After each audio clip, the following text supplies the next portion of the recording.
These days in London, the average speed of traffic at rush hour is 10 miles an hour, slower than it was when we all wore armour. Even so, people still buy fast cars. Now, this sure as hell isn't because they want to drive them fast, because they can't. So why do they do it? Well, you might as well ask why people spend so much money on their clothes.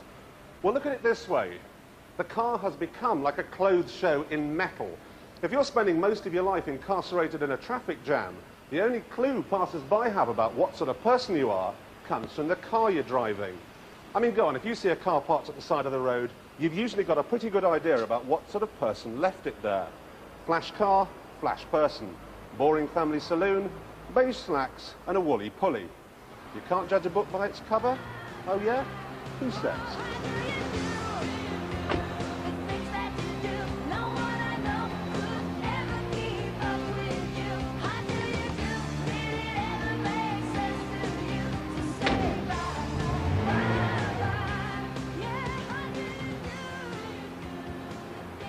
Thank you. Yes, thanks very much. Thank you. Off. Right the way off. And take your Lionels with you. Now, it is extremely unlikely that Lord Carrington would be interested in either of these cars, in the same way as he is not given to wearing a Hawaiian shirt while chairing a NATO meeting. George Michael, on the other hand, is given to wearing Hawaiian shirts, and he very probably would be interested in cars of this type. So what are they? Well, they're both new Japanese sports cars, and they both cost around £35,000. This is the Mitsubishi 3000 GT, and this is the new Mazda RX-7. Now, the question on the lips of every disco boy in the land is this: which one is best? If you do buy a car like you buy a suit, you need good looks, and on that front, neither is disappointing. The Mazda especially is an organic sensation. With all those curves, it's just plain beautiful. I reckon it looks like an E-Type Jag. If this was a suit, it would be of a type worn by John Travolta in 1976, i.e. tight. I know I'm 6'5", but this interior really was designed for absolute midgets. Even though there are no rear seats at all, the front is just microscopic. I've just got hardly any headroom at all. Mind you, the E-Type similarities just keep on coming at you. I love these chromed white on black instruments, and I love the toys I've got. Air conditioning, power steering, cruise control. There's even an airbag provided as standard. There is, in short, plenty to play with when the car in front of you hasn't moved for an hour and a half. But there is even more in this, the Mitsubishi 3000 GT. Quite apart from the usual array of toys, all of which combine to make the Porsche 968 look about as empty as a Maxwell pension fund, this also has a stereo so advanced that only our sound recordist has been able to work it out, and a wonderful two-stage air conditioning system. On economy, it freezes mercury. On full AC, it can give you hypothermia. Oh my God, it turned it off. There are drawbacks to both cars, though. The GT is vast, which is a nuisance when you're threading through city traffic. And the Mazda is very hard work. Run over a cat's eye and it breaks your back. But these really are trifling considerations, because while both these cars will undoubtedly sell to the trend-setting urban nightclubbist, both were actually designed for the open road. Out here, the Mitsubishi size and the RX-7's lumpiness simply don't matter. Both will top 160 miles an hour. Both get from 0 to 60 in 5 seconds or thereabouts. Both are a thrill a minute. The Mazda achieves this with a back-to-basics approach. Small, ultra-light and ultra-powerful.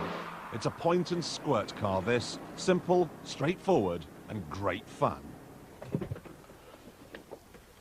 The engine, however, is quite a complicated affair. That is a Wankel rotary unit. Now, it has 2 turbochargers. The first is tiny and works up to 4,000 RPM, when the second, a much bigger one, cuts in, it must be said, with something of a jerk. Then this thing really starts to fly. If you're a keen driver, you live in Northumberland where the roads are empty, and you've just found £35,000 in an old suit pocket, this car is a cracker. Now, the Mitsubishi is a way different animal. while the Mazda takes us back to basics, this takes us to the 33rd century. The engine here is a 3-litre V6 with 24 valves and double overhead camshafts. But it also has 2 turbochargers and 2 intercoolers. Somewhere in there anyway. The net result is 281 horsepower, which, let's face it, is enough. However, the engine is just one ingredient. Let me list some of the others. It's got 4-wheel drive, 4-wheel steering, 4-wheel anti-lock brakes, and while we're on the subject of 4 seats. Well, sort of. This is like a mobile version of Euro Disney. It has trick suspension, which tugs the car down on its haunches as the speed builds up. And it has what's called active aerodynamics. At 50 miles an hour, the rear spoiler changes shape to make sure the car is cleaving the air as neatly as possible. It doesn't excite quite like the Mazda, but believe me, it covers ground every bit as quickly. I drove one across America last year, and I loved it. It was quiet, fast, extremely comfortable, and at the end of the day, one hell of a pose. So, whether you're in town or out in the countryside, they're just about inseparable. Choosing between the two is nigh on impossible. Well, I've had these cars for about 3 weeks now, and it's crunch time. Which one would I choose? Well, it's a bit like being in a restaurant. You've had the menu in front of you for 20 minutes and the waiter walks up. I have the Mazda. No, the Mitsubishi. Yes, it's more comfortable. More like a big American car.